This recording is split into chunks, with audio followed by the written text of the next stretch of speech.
Hey everybody, welcome back to my game corner. I am Robo Rob, and joining me today is Jack. Hey guys, yeah, thanks for Robert for inviting me over. You are welcome. Yeah, He's the president, CEO, and janitor of Harness Games, that I am. and they just released their first game ever, Behold the Dark. Behold the Dark. Yep, available on Steam and Itch. Excellent. Okay, so did you do this all yourself, or are there like is there someone like chained in the basement working on like pixel art? Well, most of it is my work. The design, the programming is all me.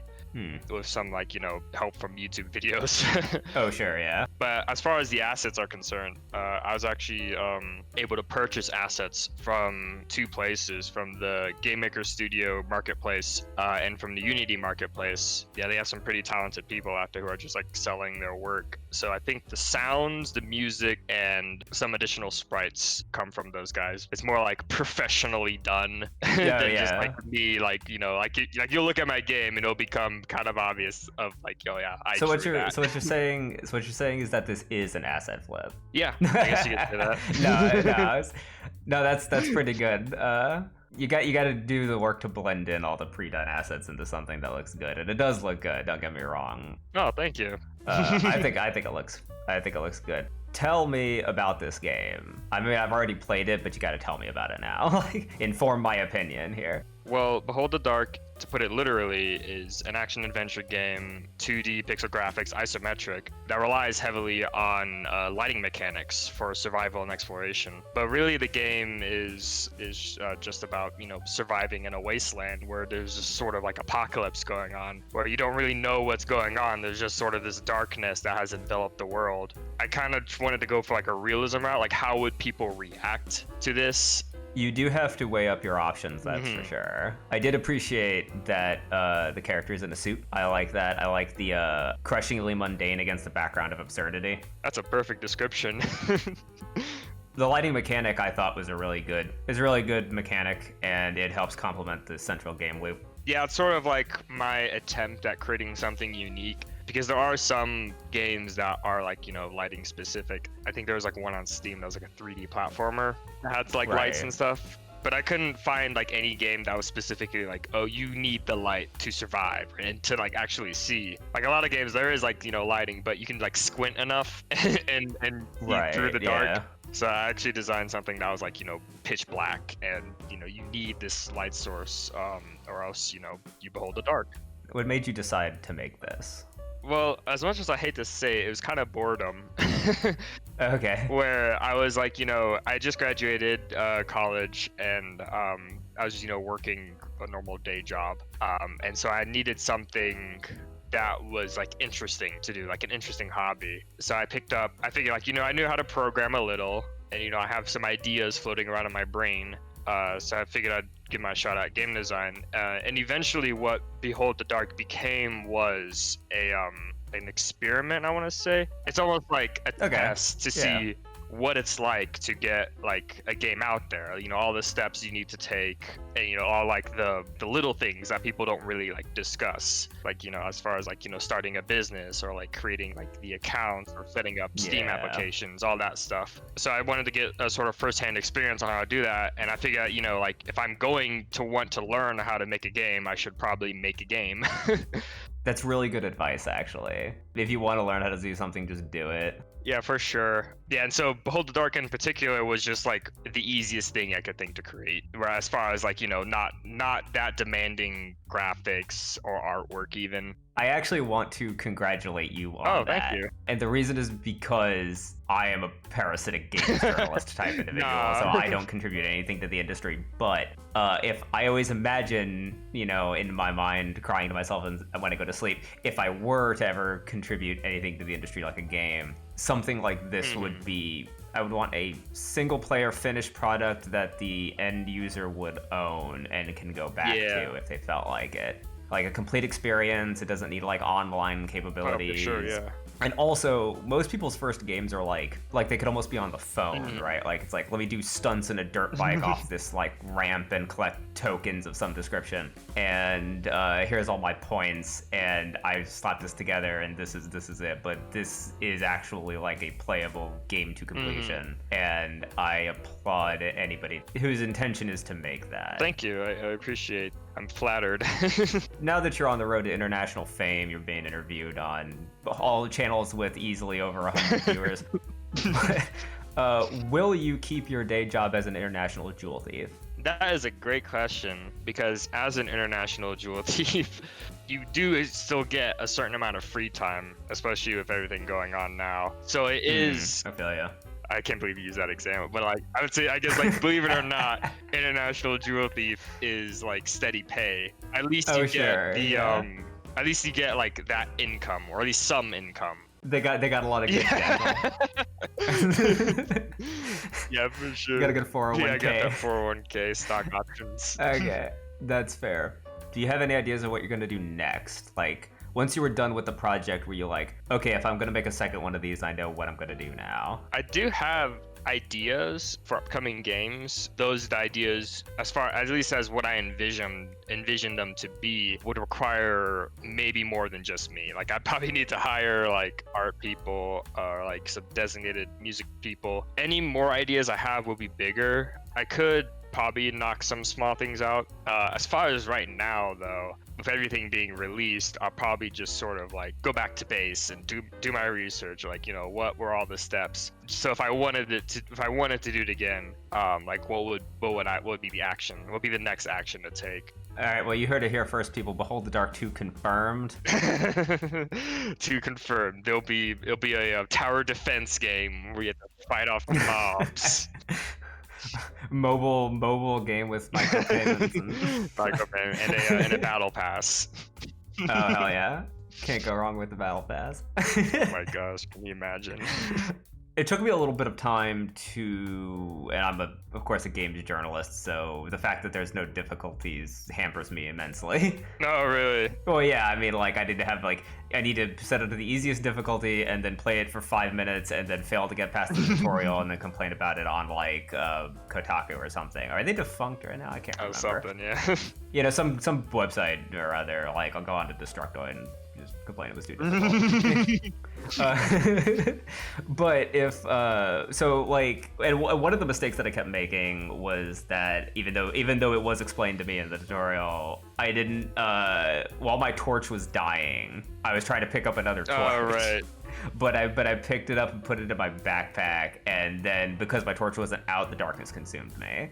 Yeah, the game is like, I did watch like your YouTube video, and I was actually really like happy that someone made a video about my game. So thank you for that. Oh yeah. But yeah, watching you play made me realize, like, yeah, there were some things in there that maybe could have been designed better. The game is not perfect, of course. Oh sure, yeah. What game is though? Yeah, exactly.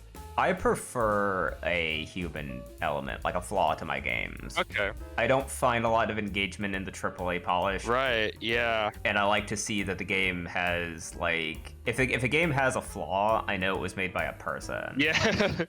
And it has, like, an artistic drive and an intent, and, like, it's meant to engage me in some way. Part of the game, and like one of like the main like dilemmas, I guess you could say, I had, the main like debates I had to have myself, was like the balance between difficulty and discovery, where I wanted players to sort of like discover mechanics as they play, or like figure out like there is a way to do things. Like for like the torch in a backpack, like if you wanted, you could pick up an unlit torch straight into your backpack, and then use that same unlit torch to basically add fuel to any lit torch you had. I did learn that, actually. I learned I could reload the torch with another torch in my inventory, and that was incredibly useful once I figured out I could do that. Because I thought initially I had to like pull the torch out, then hold the unlit torch in my other hand, then light the unlit torch, then put the other one back, and they keep their light. Yeah. Amount. So like once the torch starts to dim, it's only going to keep dimming even if you put it in your backpack. I appreciated that putting it in the backpack didn't restart the light cycle. That was something that was good. Speaking of hidden mechanics, the first couple of times I played through it, or I started, I was like, okay, well, my torch is just gonna run out and I couldn't find another one. And I was like, okay, well, maybe I'm supposed to die the first time, you know? It's like, because I started replaying Dark Souls or whatever, and they pulled that trick. I'm like, okay, well, maybe it wants me to die to try to teach me something. So I let the darkness consume me, and I was like, okay, what's this option? And they had an option to behold the dark, and I was like, oh my god, what the hell is this? And then I became the monster. Elaborate. Oh, it's great. Yeah, that was sort of like an idea I had where I was like, you know, like, if I were to think outside the box, what would I come up with? And the best thing I had was, well, just make the restart menu like not your only option to like restart and quit, to give you that third option. Take the risk, behold the dark, and, you know, attempt to recover anything that like either the save progress that you lost or risk losing all your items. Yes, that is true. I appreciated the Behold the Dark. It took me a little while to get to grips with that, and I was like, oh, the monsters follow me, okay. But then if I accidentally right-click, they all spread out and go away again, because I wasn't commanding. I'm going to admit I don't actually know how the command button works. Right, I thought I could send them to do stuff, like attack people or whatever, but like they did that once, and it worked, right? They all got shot, and I killed the dude, and I got my stuff back. I did kind of design it a little bit to be like that. But you nailed it with like the sort of purpose of the command option is because every now and then when you're in like dark mode, I call it, and like you come across a person and they're holding like a big piece in their hand. And you're like, well, if I run into him, there's a chance that he could just shoot me and then that's it, you know, game over. But if you do have like a follower or two, the idea was that you just sort of send them at or near the person so that the person targets your follower instead of you, and then you can go in for the kill.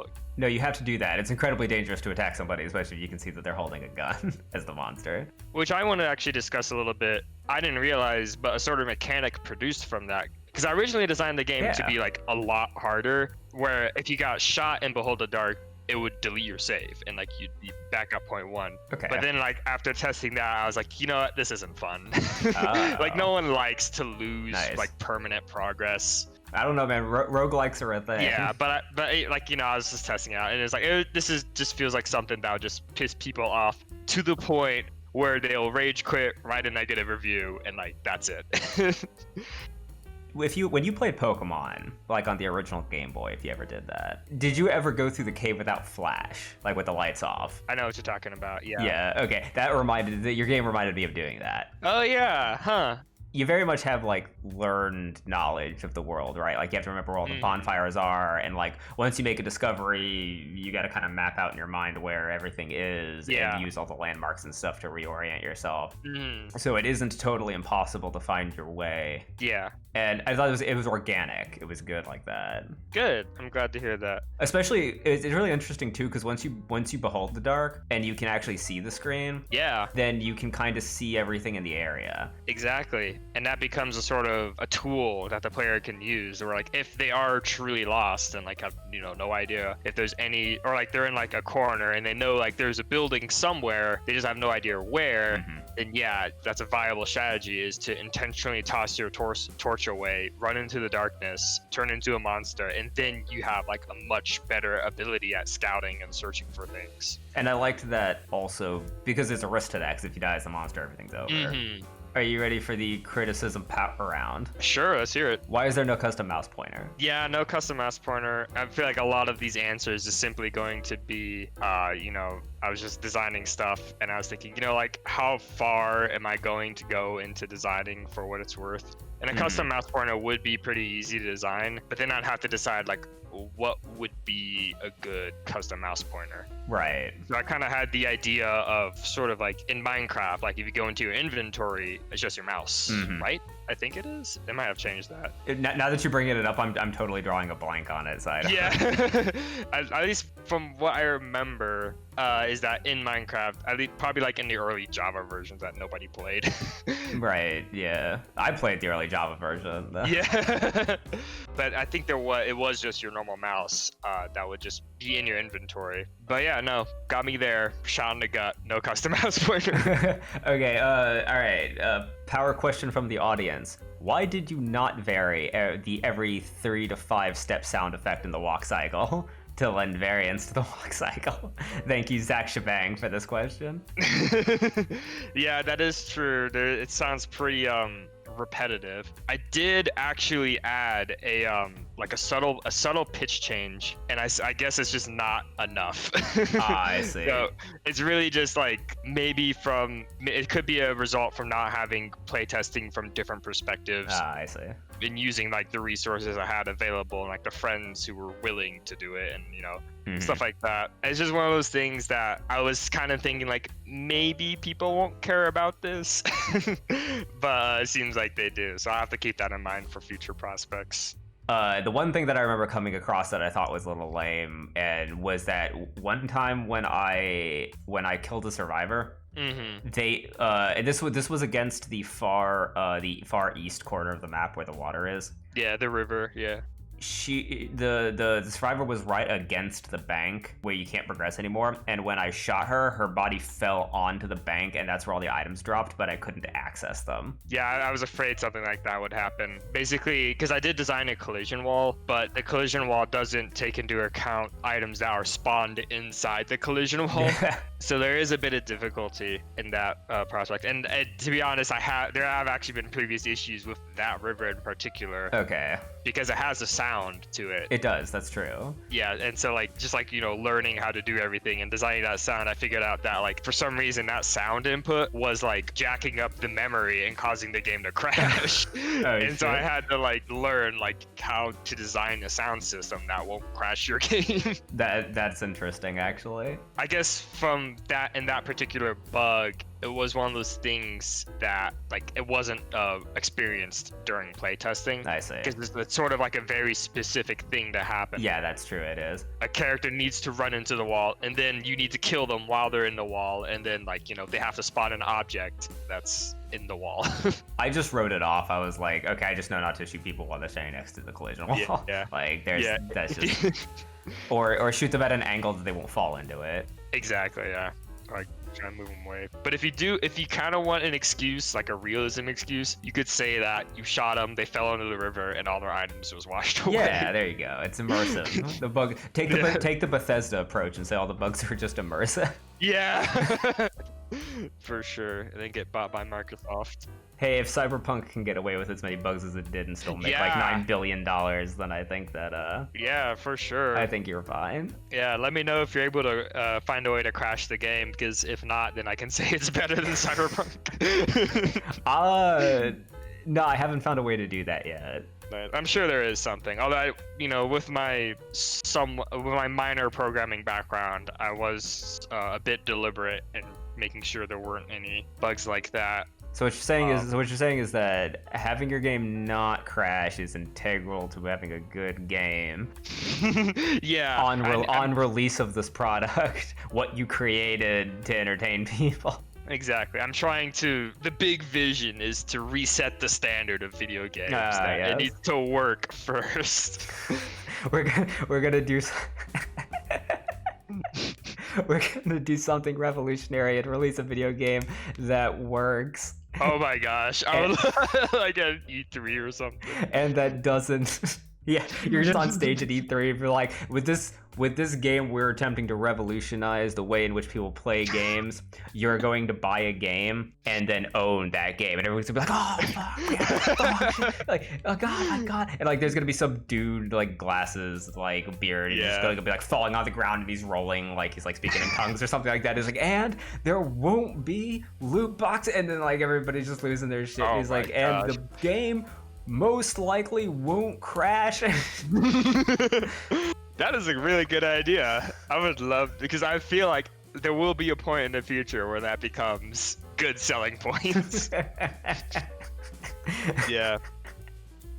Speaking as a pro Behold the Dark player, as someone who, as the only person currently in the world who didn't playtest the game who has the achievement for doing one of the main objectives, I have okay, so here's my first fire suggestion for DLC. Second playthrough New Game Plus, you can wear the Supreme jacket. All right, I'll keep that in mind. Yeah, I don't know if it'll be noticeable. It'll just be sort of no, they'll know. They'll see the drip. They'll know. All right, add drip. Add drip. I appreciated the blood decals. if I'm being totally honest, because I was like, oh, I got hit. I got a little bit of blood on me. That's my health. Cool, like that. I got hit again. Okay, there's more blood on me now. Admittedly, I had a hard time wrapping my head around how health recovers. I guess it's just over time. Question mark. Maybe it's a loading screen. It's really weird because I got sucked into the primary loop. And so I was like, oh, I took damage. I was just trying not to take any more damage. And then after a while, just not taking damage, I'll realize all my damage is gone. So it's funny that you mentioned that, because it's actually you recover health from each save at the campfire. So it is sort of like a bit Dark Souls-y. Oh, okay. Where like whatever you save your game at a campfire, all the blood goes away. With the assumption that your character rested for a bit and healed his wounds. So there's 3 guns in the game. Mm-hmm. And I found myself throwing out ammo and copies of the submachine gun because I was like, well, I already have these 2 guns and ammo doesn't stack in my inventory. Yeah, that's another thing. But honestly, if I'm being incredibly honest, I'm shocked that there's more than 1 gun. Yeah, I was sort of thinking like, well, make this game a bit more interesting. And yeah, it'd be to have more guns and like more like shooty types. And I do, an enemy that shoots as in the overworld maybe might not go amiss. I did find it interesting that I had to use different strategies. Like for the Darkest monster, it's easier just to stab them with a knife, especially the fat ones, because they take like 9 bullets to kill. And I was like, oh, okay, this is a good I got to do that. But it's always easier to shoot a person. Mm-hmm. Oh yeah, for sure. Yeah. Yeah, and also like.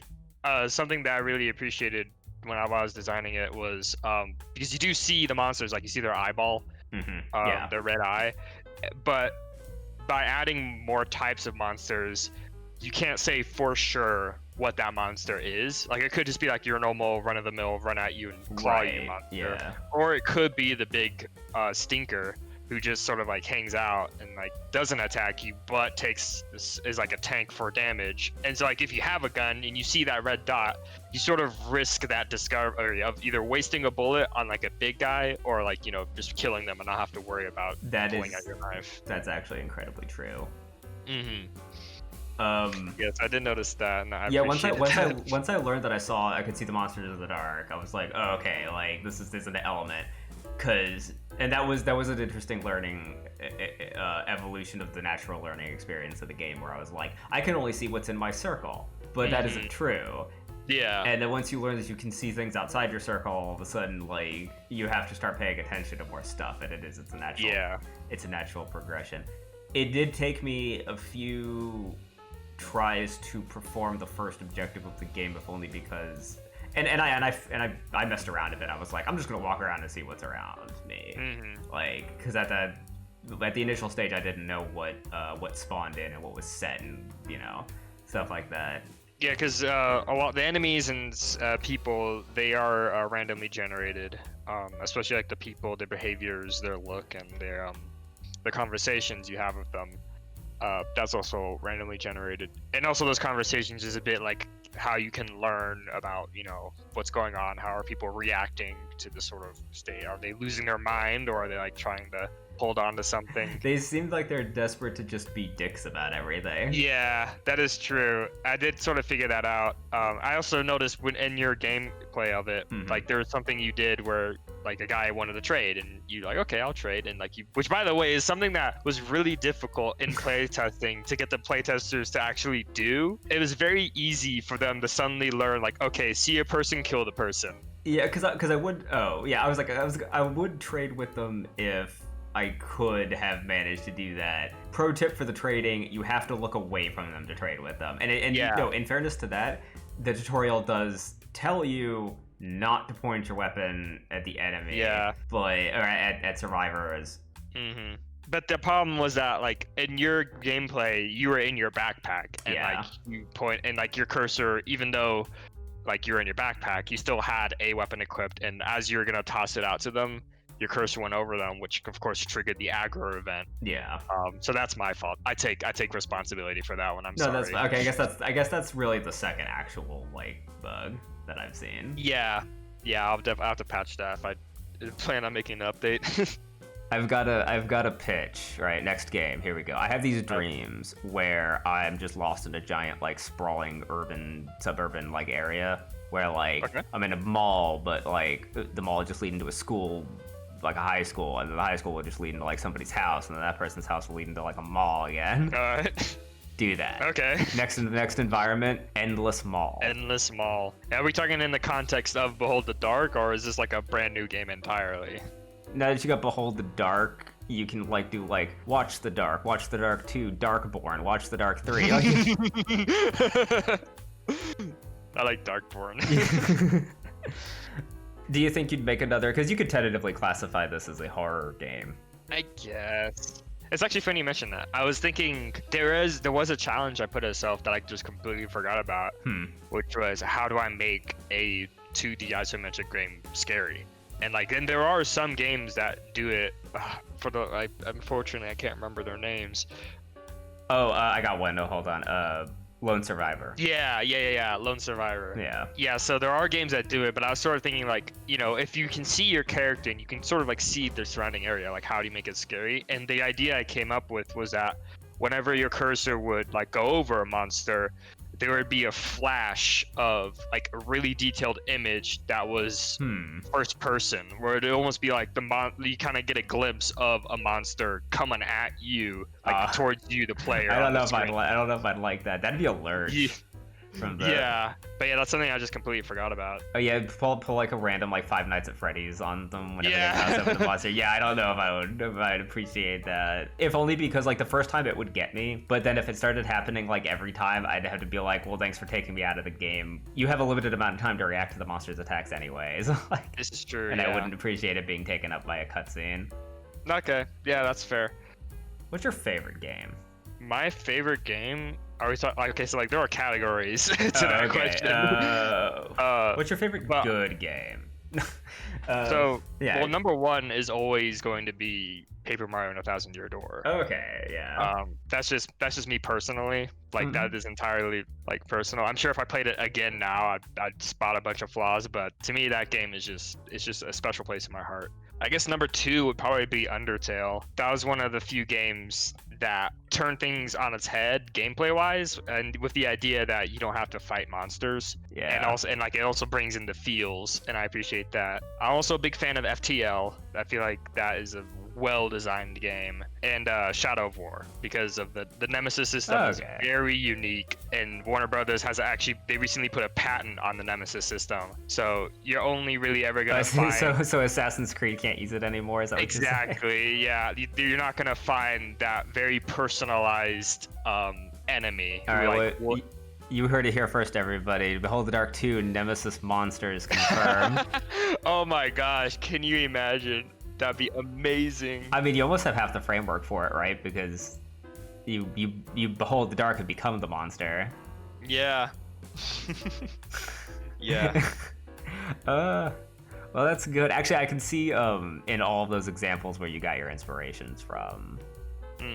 The biggest inspiration was I think it's an app actually, is Super Brothers Sword and Sorcery. Oh yeah, I have that actually. I need to play it. Yeah, if you ever look at the art, it's like almost 1-to-1. You're gonna be like, this is like, it's very obvious that I took a lot of inspiration as far as like designing the characters and making them sort of like faceless, and you just see like their torso and like their noodle legs. Actually, yeah, no, that's why I noticed. I was like, this is an incredibly noodly pixel style, but it works. Like I can tell what everything is. Like there's no mistaking it. Yeah, big fat torsos and thin arms and legs. If you could do it all again, would you? Yeah, I would. It's simply because it was a really good learning experience. Like we said earlier, the best way to learn something is to just start doing it. If you want to make a game, I figured it would be a good idea to start small, and then from there you can learn all the things that people for some reason don't ever talk about. Right, yeah. Yeah, but I would definitely do it again, mainly because me personally, it was a very nice hobby, something to do to sort of like get the brain going. Yeah, and also like as a creative outlet, like people don't ever really realize about video games with like the programming and the designing, you really do scratch your creative itch in the sense that like you're just like producing something, and it's something that other people can witness, and it's beautiful. And and that may be one of like the big ideas that I try to strive for with game design, is that I want to make video games become an art form. Like people think like movies, and they think beyond just like, you know, slasher flick or whatever at the cinema. People will look at movies and say this is like cinematographic art. Like I want that same perspective with video games. Yes. I guess that was in the idea of creating the business, Harness Games. Mm-hmm. Because people see it and either one, they think, oh, like a harness, like you're wearing a harness, or you're like doing something like that. And that's fine. You know, I figured that would be a funny alternative. But what I really wanted was like the verb, like to harness, to utilize. I want people to harness like the potential power of video games to create something like beautiful. Very, very interesting. Indie studios and games are leading the field in the games art. Lord knows AAA dross is just a product now at this stage. Like you're not buying anything. No, I don't want to say you're not buying anything with artistic vision, but that's kind of cruel to say. But you know what you know what you're buying. There are ulterior motives. Yeah, like Assassin's Creed is a product. It's the same. Yeah. And the real innovation and the real drive is definitely coming from the indie sector. So for sure. You keep fighting the good fight on that. Hell yeah. And I too wish to see the day where games are considered a legitimate. Although I kind of feel like they are considered a legitimate art form now. Yeah, they're getting there for sure. Snooty movie critics and stuff like won't consider them art because like they're just real mired in like the traditional idea of a video game, which is like an arcade coin machine. Yeah, exactly. Or something that your grandkids have and they played, and it's like Pong or whatever. But like, it's definitely a game that engaged, and it's a game that made me feel, and that's what you want, and that's what you're asking for, and that's what I asked for in a game, and it delivered. Awesome. I'm very flattered, and I appreciate the feedback and also the criticism. You know, I'm always glad to improve. Yeah, you gotta have the thick skin. Yeah, oh yeah, for sure, with anything that you produce. But no, I absolutely agree that video games are heading towards its sort of unique art platform, and indie studios are the one to do it, because you will find a certain amount of freedom within indie studios without so much focusing on like, you know, executive decisions and like the desire to make loads and loads of money, because your product is like loads and loads of time and money and resources to make. So indie videos can bring that sort of ingenuity and creativity that you won't see with the usual AAA title. When EA buys you, whoa, when they buy up your company, right? All the developers that they buy up, they make them make a game they're not good at making, and then when it flops, they blame them and shut the business down. What game do you think EA will have you make to shut you down? Probably like Assassin's Creed Racing. How do you envision that? Is it like go-karts or like horse carts? Yeah, no, I envision either like go-karts like Mario Kart, or like Forza style where you're just driving a car but you're an assassin for some reason. Would the loot boxes just be cosmetic? Yeah. Okay. Yeah, and there will be 3 battle passes. Oh my gosh, what a cursed idea. I don't want it to be spoken. Oh no, it's well, just don't lose your integrity and continue to I'll try my best. No matter how much of a budget they promise, Yeah. Well, that was it. Thank you. That was painless, I hope. Yeah, oh no, it was real easy. You're a good guy to talk to. Thank you, I appreciate that. You are also a good guy to talk to. Oh, thanks. And we will confirm this with a manly yet restrained handshake through the internet. Yeah. Internet handshake. Internet handshake. I'm gonna go probably play some more of your game, and I hope to have you back on for the next one. Oh yeah, I look forward to it. And to reiterate, Behold the Dark is my game. It's available on Steam. It's also available on itch, although I recommend people get it on Steam because I have Steam achievements in there. It is unfortunately the superior platform. Yeah, it is. The only reason why I would say people get on itch is because I don't have a Patreon or a Kickstarter or anything. If someone really wanted to give me money for some reason, you could do donations through itch. I see. Yes, that is true. Well, yeah, it was great to have you, and thanks for having me. We'll see y'all next time, everybody. Bye. Yeah, bye.